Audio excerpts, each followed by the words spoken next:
தேதி 28/4/2026 செவ்வாய்க்கிழமை. நேற்று திருமலையில் பக்தர்கள் தரிசன விவரம். தரிசனம் செய்த மொத்த யாத்ரிகர்கள் 74,286 பேர். முடி காணிக்கை செலுத்தியவர்கள் 33,186 பேர். மொத்த உண்டியல் காணிக்கை 4.44 கோடி.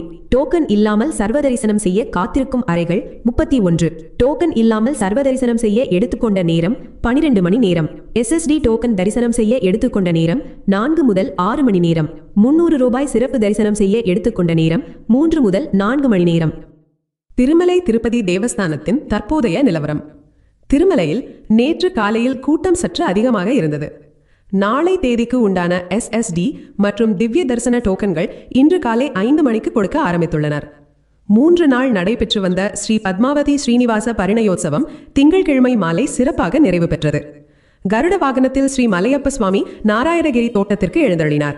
அவருடைய இரு தேவியரான ஸ்ரீதேவி பூதேவி தனித்தனி பல்லக்குகளில் நாராயணகிரி தோட்டத்தில் உள்ள பத்மாவதி பரிணயோத்சவ மண்டபத்திற்கு வந்தடைந்தனர்.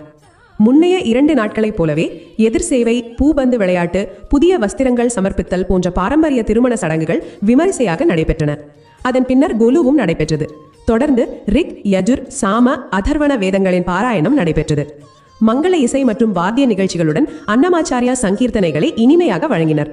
பின்னர் ஸ்ரீவாரும் தேவியர்களும் ஊர்வலமாக ஆலயத்திற்கு திரும்பி 3 நாள் திருவிழா வெற்றிகரமாக நிறைவு பெற்றது. இன்று செவ்வாய்க்கிழமை என்பதால் சுவாமிக்கு 108 தங்க தாமரைகளால் அஷ்டதள பாத பத்மாராதனை நடைபெற்றது.